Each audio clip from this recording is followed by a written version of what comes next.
Assalamualaikum sahabat wisata religi, semoga kita selalu dalam lindungan Allah Subhanahu wa Ta'ala. Wisata religi senantiasa mengupas sejarah para waliullah dan sejarah yang ada di Nusantara kita ini. Semoga ulasan ini memberi manfaat dan pengetahuan untuk kita. Pada masa Sunan Gunung Jati memimpin kerajaan Cirebon, ada satu peristiwa yang sempat menggemparkan seluruh kerajaan. Banyak anak bayi yang baru berumur 15 hari hilang tanpa bekas. Peristiwa tersebut sangat meresahkan seluruh penduduk Cirebon. Hebatnya bayi-bayi tersebut tidak ketahuan siapa yang mencurinya. Hal ini mengakibatkan penduduk melakukan penjagaan ketat di seluruh wilayah kerajaan, terutama penduduk yang baru mempunyai bayi berumur 2 minggu tersebut. Tetapi tetap saja penculikan bayi terus terjadi dan makin membuat takut penduduk. Siapakah gerangan yang telah menculik bayi-bayi tersebut?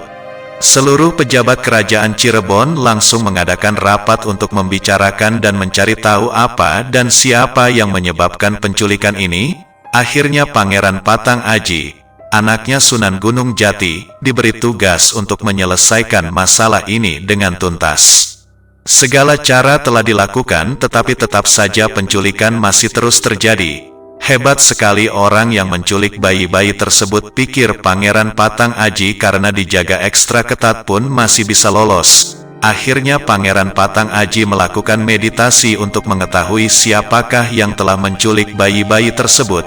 Betapa kagetnya Pangeran Patang Aji setelah mengetahui sosok tersebut dari hasil meditasinya.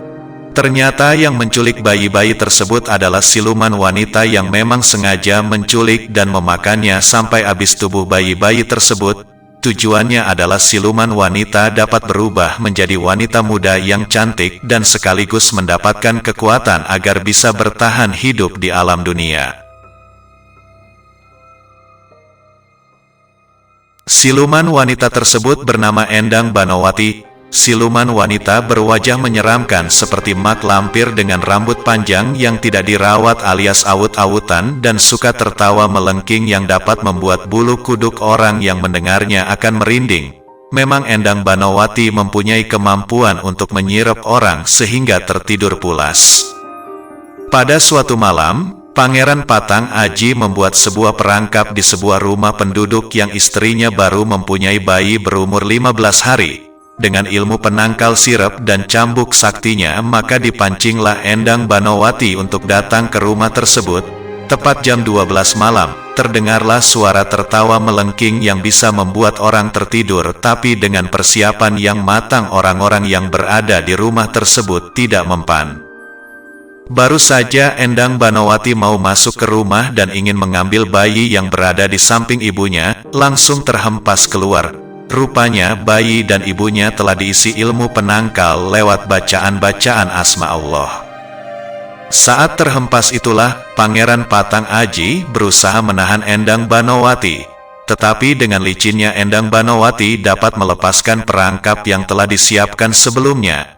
Dengan satu gerakan, Endang Banowati melesat meninggalkan rumah penduduk, tetapi Pangeran Patang Aji juga tidak menyerah dan mengejar Endang Banowati. Akhirnya Pangeran Patang Aji tiba di sebuah gua di daerah Palimanan dan kebetulan hari sudah menjelang subuh.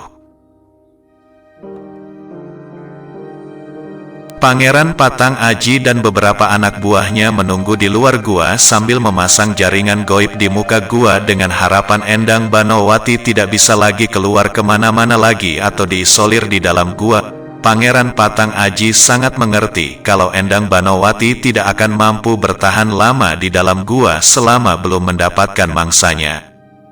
Sampai menjelang maghrib lagi, terdengar suara teriakan yang keras dan melengking dengan emosinya. Beberapa kali Endang Banowati mau keluar terhalang jaringan goibnya Pangeran Patang Aji. Sementara kalau terus di dalam gua, Endang Banowati merasakan panas yang teramat sangat. Akhirnya Endang Banowati menyerah juga dan hanya bertahan di dalam gua selama 3 hari. Endang Banowati memohon ampun kepada Pangeran Patang Aji karena sudah tidak kuat lagi menahan panas dan sakitnya yang menjadi akibat ilmu kanuragan yang dimiliki oleh Pangeran Patang Aji. Kemudian Pangeran Patang Aji memasuki gua untuk melihat situasi dan kondisi di dalam. Tampak Endang Banowati bersembunyi di sebuah sudut ruangan gelap dalam gua agar tidak terkena sinar matahari. Dengan wajah yang merah dan sekujur tubuhnya melepuh, Endang Banowati bersujud memberikan penghormatan kepada pangeran dan sekali lagi memohon ampun. Betapa terkejutnya Pangeran Patang Aji ketika melihat beberapa potongan tubuh manusia kecil yang nampaknya tubuh bayi yang masih orok dan meninggalkan warna merah di potongan tubuh tersebut.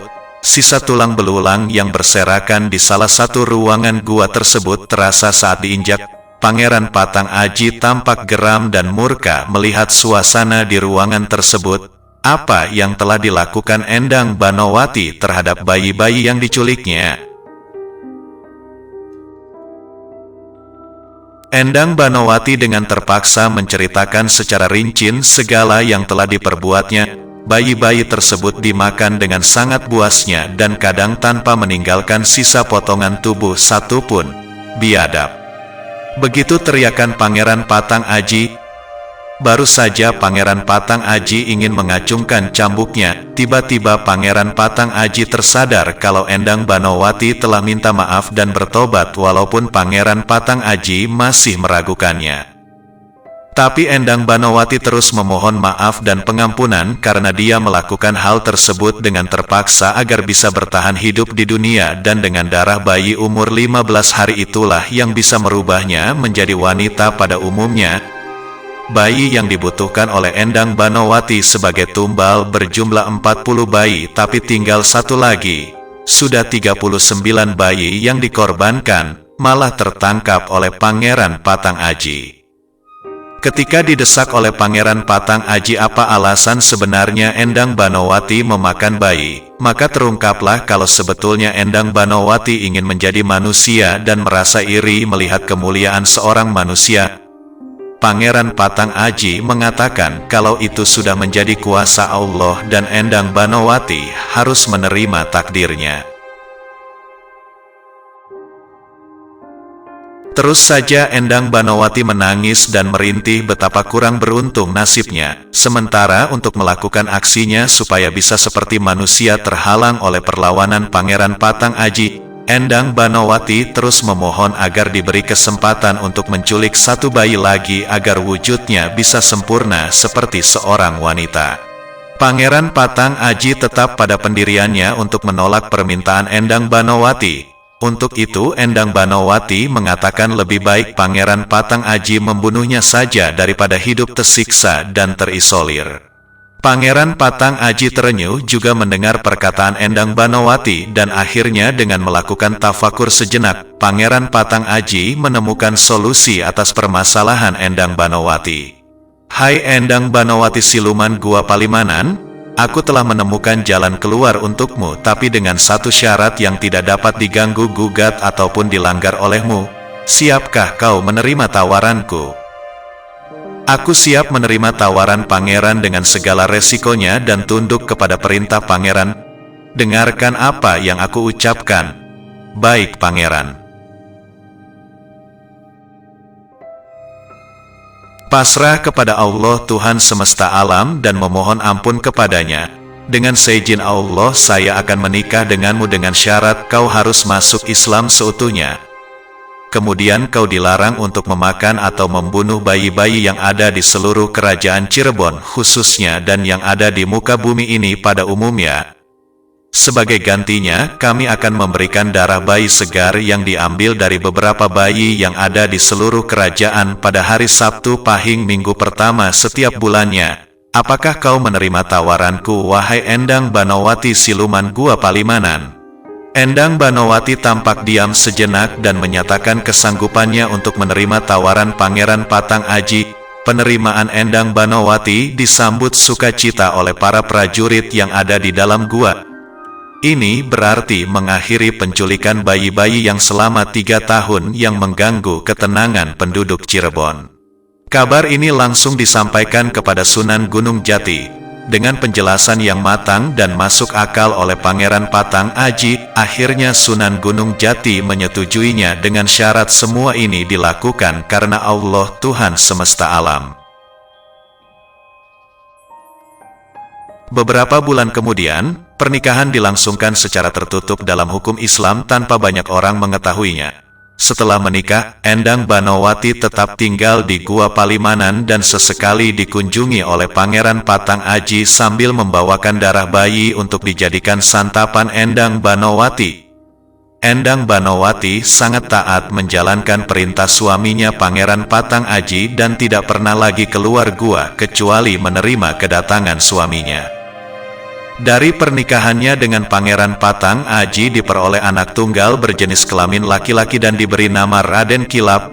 Raden Kilap lahir layaknya manusia biasa, tetapi yang membedakan adalah lidahnya bergerigi.